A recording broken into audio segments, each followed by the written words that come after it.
নমস্কার, সিএনএ স্বাগতাই পরিবার রয়েছে আপনাদের সঙ্গে। যে খবর দিকে আজ অবশ্যই নজর রাখতে হবে দুটো নিউজ রুম থেকে, তা হচ্ছে মুখ্যমন্ত্রী মমতা বন্দ্যোপাধ্যায় অবশ্যই তাৎপর্য রাখে, গুরুত্ব রাখে, কারণ আজকের এই দিন কিছুক্ষণ আগেই হুমায়ুন কবির প্রসঙ্গে আপনারা জানেন শাসক দল তৃণমূল কংগ্রেসের তরফ থেকে সোজাসুজি তাকে বরখাস্ত করার কথা বলা হয়েছে। ফলত এই জায়গায় মুখ্যমন্ত্রীর যখন বহরমপুরের সভা, তার আগে নাম না করে কার্যত একের পর এক বিভিন্ন কটাক্ষ সেটা যেমন এসছে, আজ ইতিমধ্যেই এই সভা থেকে লাগাতার বার্তা দিয়েছেন মুখ্যমন্ত্রী মমতা বন্দ্যোপাধ্যায়। তো প্রথম বার্তা যেদিকে অবশ্যই নজর রাখব,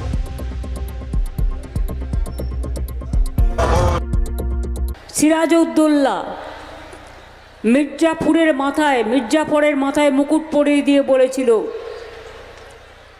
তুমি ভেঙো না, স্বাধীনতাকে চলে যেতে দিও না, কিন্তু তুমি সম্মান রক্ষা করো। আমি আমার মুকুট তোমার হাতে তুলে দিচ্ছি, কিন্তু তুমি আমাদের স্বাধীনতাকে রক্ষা করো। কিন্তু সেদিন সিরাজউদ্দৌলা এত বড় সম্মান দেখানোর পরেও মির্জাফর সেটা করতে দেয়নি। মুর্শিদাবাদ জেলায় দাঙ্গা মানুষ পছন্দ করে না। অনেক সময় আমরা অনেক বড় বড় দাঙ্গা দেখলেও মুর্শিদাবাদের মানুষ কিন্তু দাঙ্গার রাজনীতি করেন না। এমনকি 2006 সালে 6 ডিসেম্বর যে দিনটা আমরা সম্প্রীতি দিবস হিসেবে আজ 33 বছর ধরে পালন করে আসছি, মনে রাখবেন আমরা সবাই মিলে করি সর্বধর্মের মানুষকে নিয়ে। সেদিনও কিন্তু মুর্শিদাবাদে দাঙ্গা হয়নি।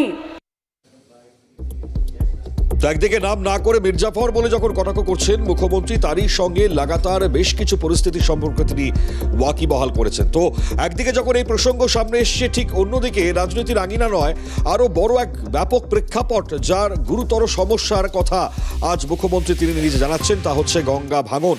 আর এই গঙ্গা ভাঙনে নদীবক্ষে তলিয়ে যাওয়া একের পর এক জমি, ফসল, ঘরবাড়ি, মারাত্মক এক পরিস্থিতির কথা। কারণ ফরাক্কার ড্রেজিং নাকি ঠিক মতন হয় না, আর সেই জায়গায় কেন্দ্রের তরফ থেকে নজরদারিরও অভাব। মুখ্যমন্ত্রীর এই বার্তা অনেকটাই প্রাসঙ্গিক, কি বলছেন শুনুন।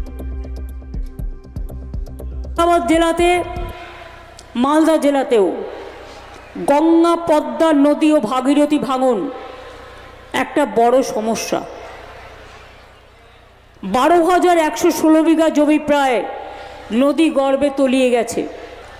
ফরাক্কার জল বাংলাদেশকে যখন দেওয়া হয়েছিল তখন এগ্রিমেন্ট হয়েছিল সেখানে ড্রেজিং করা হবে এবং রাজ্যকে 700 কোটি টাকা দেওয়া হবে। আজ পর্যন্ত ফরাক্কায় ড্রেজিং হয়নি, যার জন্য মানুষ ফরাক্কায় সাফার করে এবং 700 কোটি টাকাও আমরা এক পয়সাও পাইনি। বরঞ্চ ফরাক্কা অঞ্চলের মানুষ ফরাক্কার আন্ডারে থাকাতে আমরাও করতে পারি না আর ওরাও করে না, ওটা সেন্ট্রাল গভর্নমেন্টের আন্ডারে, মানুষের প্রবলেম হয়। আমি আপনাদের বলি, আমরা মুর্শিদাবাদ ও মালদা উভয় জেলায় নদী রোধের জন্য, ভাঙন রোধের জন্য 1,500 কোটি টাকার একটা বড় পরিকল্পনা কেন্দ্রকে পাঠিয়েছি সম্মতি দেওয়ার জন্য, কিন্তু এখনও কোনো উত্তর পাইনি।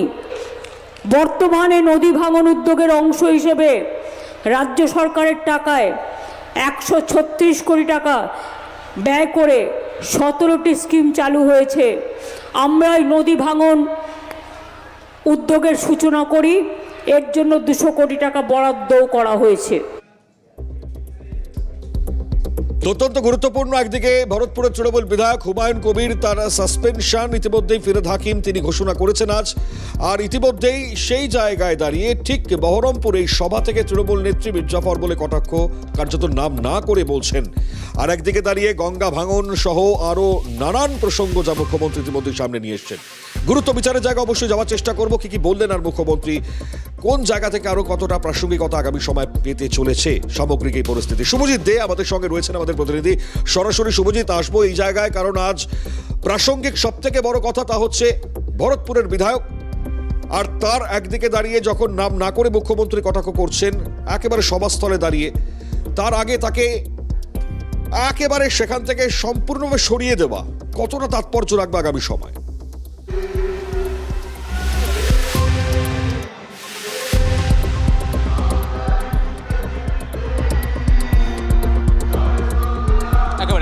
ভরতপুরের বিধায়ক হুমায়ুন কবির তাকে সাসপেন্ড করা হয়েছে তৃণমূল কংগ্রেসের তরফ থেকে, একেবারে দলের তরফ থেকে তার সাসপেনশন আজই তাকে সাসপেন্ড করা হয়েছে। একদিকে তার সাসপেনশন, অন্যদিকে তার তরফ থেকেও একাধিক হুমকি দেওয়া হয়েছে যে তিনি আগামী দিনে পদত্যাগ করবেন, বিধায়ক পদ থেকে পদত্যাগ করবেন। এবং শুধু তাই নয়, একই সঙ্গে এই বাবরি মসজিদ যে প্রসঙ্গ, সেই প্রসঙ্গে তিনি অটুট এবং অটল, এবং তিনি বলছেন যে 6 তারিখে শিলান্যাস হবে এই মর্মে। তিনি স্পষ্টত জানিয়েছেন যে একদিকে তিনি 6 তারিখে শিলান্যাস করবেন, অন্যদিকে প্রয়োজনে 22 তারিখে নতুন দল ঘোষণা করবেন, তৃণমূল কংগ্রেস এবং বিজেপির বিরুদ্ধে লড়াই করবেন। এই প্রসঙ্গর পর একেবারে তৃণমূল সুপ্রিমো তার তরফ থেকে এক স্পষ্টত বার্তা যে কোনোভাবে মুর্শিদাবাদের সম্প্রীতি যাতে নষ্ট না হয় সেই দিকে নজর রাখতে হবে, সেই দিকে প্রশাসন থেকে শুরু করে সাধারণ মানুষ তারা প্রত্যেকেই নজর রাখবেন। এছাড়া যেটা সবথেকে গুরুত্বপূর্ণ যে বিষয় এসআইআর নিয়ে তৃণমূল কংগ্রেসের তরফ থেকে বারংবার কটাক্ষ ছুড়ে দেওয়া হয়েছে, বারংবার এই নিয়ে বিরোধিতা করা হয়েছে, এবং মুখ্যমন্ত্রীর গতকালের মালদার সভা এবং আজ বহরমপুরের যে সভা, সেখান থেকে স্পষ্টত বলা হলো যে এসআইআরের নামে কার্যত এনআরসি করতে চাইছে কেন্দ্রীয় সরকার। যে রাজ্যগুলিতে এই মুহূর্তে নির্বাচন রয়েছে সেই রাজ্যগুলিতে নির্বাচনের 3 মাস আগে, কোথাও 6 মাস আগে এসআইআর প্রক্রিয়া চালু করা, এবং শুধু এসআইআর প্রক্রিয়া চালু করা নয়, একই সঙ্গে রাজ্য সরকারের সমস্ত উন্নয়নমূলক কাজকে বাধা দেওয়া, এবং রাজ্য সরকারের কাজকে বাধা দেওয়ার যে প্রচেষ্টা কেন্দ্রীয় সরকারের তরফ থেকে করা হচ্ছে তা স্পষ্টত। এবং এই এসআইআরের মাধ্যমে, এসআইআরের পেছনেই লুকিয়ে রয়েছে এনআরসির মনোভাব। কোনো একেবারে মানে এই বার্তাটা মারাত্মক, সেই জায়গা থেকে দাঁড়িয়ে আজকেও মুখ্যমন্ত্রী সেটা বোঝাবার চেষ্টা করেছেন। ধন্যবাদ শুভজিৎ সরাসরি থাকবার জন্য। দেখুন, একদিকে দাঁড়িয়ে এই বার্তা তো রয়েছেই।